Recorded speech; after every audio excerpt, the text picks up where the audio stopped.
నమస్కారం. కథ చెబుతాను ఊకొడతారా ఛానల్కి స్వాగతం. నేను సునీత. శ్రీ సత్యం శంకరమంచి గారు రాసిన అమరావతి కథలు. రాజహంస రెక్కలు విప్పింది. అవన్నీ పాలరాయి ముక్కలు. పాలవెన్నెల రాతిలో ప్రాణాలు పోసుకుని శిల్పాలు. వెన్నముద్దలాంటి శిలల్లో వేణుగానం చేసే కళాఖండాలు. కొన్ని వేల సంవత్సరాల క్రితం, అంటే మన తాత ముత్తాతలకి ముందునాటి మాట అంటూ కథ మొదలు పెడితే అంత బాగుండదని కొందరికి అనిపించవచ్చు. వర్తమానం గతం నుంచి నేటిదాకా గాలి వీస్తూనే ఉంది. కృష్ణ పారుతూనే ఉంది.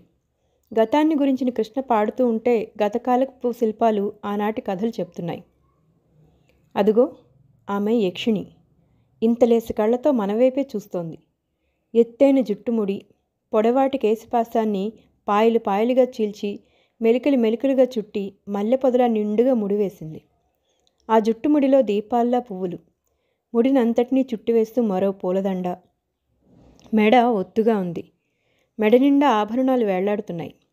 నక్షత్రమాలిక ఎత్తైన వక్షోజాలు మించి కట్టి ప్రదేశం దాకా సాగింది. ముత్యాల పేర్లు గుండె నిండా పరుచుకున్నాయి. రత్నాల హారం కంఠాన్ని కౌగిలించుకొని విడవడం లేదు. కుచభారానికి నడుం సన్నగిల్లింది. పక్కకి వయ్యారంగా ఒరిగిపోయింది. ఆ వంగిన వయ్యారపు నడుం మీదుగా యక్షిణి వామహస్తం. ఆ చేతిలో పూల సజ్జ. కరకంకణాలు మోచేయిదాకా వెలుగుతూ ఉంటే ఆ సజ్జ నిండా రకరకాల పువ్వులు. ఇంతలేసి కళ్ళతో మనవైపే చూస్తోంది. ఓరయ్యా వయసుకాడా, నన్ను అబ్బురంతో చూస్తున్న చిన్నవాడా, నేనెవరో తెలుసా? కాగితాలకి తారీఖులకి అందని సౌందర్యాన్ని, కళ్ళకి కాంతి తెలిసినట్టే మనసుకు మాత్రమే అనుభవమయ్యే అందాన్ని. ఓ లాగు చొక్కా వేసుకున్న నాగరికుడా, నువ్వు రోజూ చూసే స్త్రీలాంటి దాన్ని కాదే నేను. నన్ను చూసి పొంగిపోతున్నావేలా? నన్ను చూసి అవాక్కైపోతున్నావేలా? నేను చరిత్రలోని దీపాన్ని. నన్ను మలచినవాడు, నాకు రూపమిచ్చి ప్రాణం పోసినవాడు ఓ భిక్షువు. కాషాయం ధరించి సర్వసంగ పరిత్యాగం చేసి బౌద్ధ ధర్మాన్ని మనసావాచా స్మరించుకునే ఓ సన్యాసి నన్ను ఈ రాతి మీద చెక్కాడయ్యా.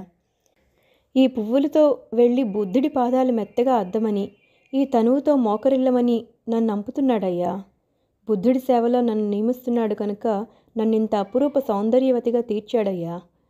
అంతటి స్వామికి అప్పించుకుంటుంటే అపూర్వంగా ఉండాలని భావించాడయ్యా. ఈనాటి కళ్ళతో ఆనాటి సత్యాలను చూడవయ్యా. అటు చూసావా ఆ బొమ్మ? బుద్ధుడు యశోధర అంతఃపురం నుంచి అర్ధరాత్రి వేళ తరలి వెళ్తున్నాడు. కట్టుకున్న భార్యని కాదన్నాడు. కన్నబిడ్డను వదిలేసుకున్నాడు. జగత్తే తన సంసారం అనుకుని ఈ లోకంలో దుఃఖం నివారించడానికి, శాంతి పూజించడానికి ఒంటిగా బయలుదేరాడు బుద్ధుడు. అది మహాభినిష్క్రమణం, జగత్ కళ్యాణానికి నాంది.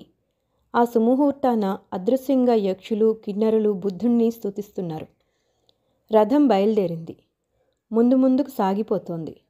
రథాన్ని లాగుతున్న గుర్రాల గిట్టెల కింద సిద్ధులు అరచేతులు పెడుతున్నారు. ఎందుకు? సవ్వడి కాకూడదు కనుక.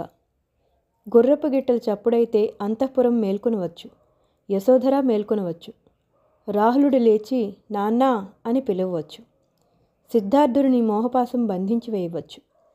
అంచేత ఆ లోక కళ్యాణ యాత్ర నిశ్శబ్దంగా చీకటికి కూడా తెలియకుండా జరిగిపోవాలి. అందుకే గుర్రపు గిట్టెల కింద నలిగిపోయే సిద్ధుల అరచేతులు. త్రేతాయుగంలో జరిగిన రామకళ్యాణం గురించి కూడా ఇలాంటి కథే ఉంది. సీతారాముల వివాహానికి ముహూర్తం పెట్టిందెవరు? అటు వశిష్ఠుడు, ఇటు శతానందుడు. అంతటి మహారుషులు నిర్ణయించిన ముహూర్తానికి సీతారాముల కళ్యాణం జరిగితే వాళ్ళిద్దరూ పట్టుమని 10 ఏళ్ల పాటు కలిసి కాపురం చేశారా? లేదు. నిజానికి ఆ ముహూర్తానికి ఆ వివాహం జరిగితే వాళ్ళకి వియోగం లేదు. వియోగం లేకపోతే రాక్షస సంహారం జరగదు, అవతార ప్రయోజనం సమకూరదు. స్వర్గంలో దేవతలు కలతపడ్డారు. ఏం చేయాలో తోచింది కాదు. ఓ అప్సరసని కళ్యాణ మంటపానికి పంపారు. ఆ అప్సరస నృత్యం చేస్తోంది. జనం మైమర్చి నృత్యం తిలకిస్తున్నారు. ఆ మైమరపాటులో ముహూర్తం గడియ తప్పింది. వశిష్ఠుడు శతానందుడు ముఖాలు చూసుకున్నారు. చేసేది లేక దైవ నిర్ణయం అనుకుని తప్పిపోయిన ముహూర్తానికే కళ్యాణం జరిపించారు. ఆనాడు ఆ ముహూర్తం తప్పిపోవడం ఎంత అవసరమో ఈనాడు సిద్ధార్థుడి యాత్ర నిశ్శబ్దంగా జరగడం అంత అవసరం. రథం సాగిపోతోంది. పరమ రహస్యంగా, పరమ నిశ్శబ్దంగా సాగిపోతోంది. గుర్రాలు సిద్ధుల అరచేతుల మీద పరిగెత్తుతున్నాయి. అప్పుడు నేలతల్లి సిద్ధులతో అందిట, నాయనలారా, నా స్వామి లోక కళ్యాణ యాత్రకు వెళ్తున్నాడు. నా స్వామిని మోసే గుర్రాల పాదాలనైనా నన్ను అంటనివ్వరేమీ అని. అప్పుడు సిద్ధులు అన్నారట, తల్లి, ఈ యాత్ర ఇలాగే వెళ్ళాలి. ఆ తర్వాత సిద్ధార్థుడు బుద్ధుడవుతాడు కదా, అప్పుడు స్వామి గుర్రాలకేమి, స్వామి పాదచారి అయి ఉంటాడు కదా, అప్పుడు సేవించుకుందువు గాని అని. మరొక కథతో మళ్ళీ కలుసుకుందాం. ధన్యవాదాలు.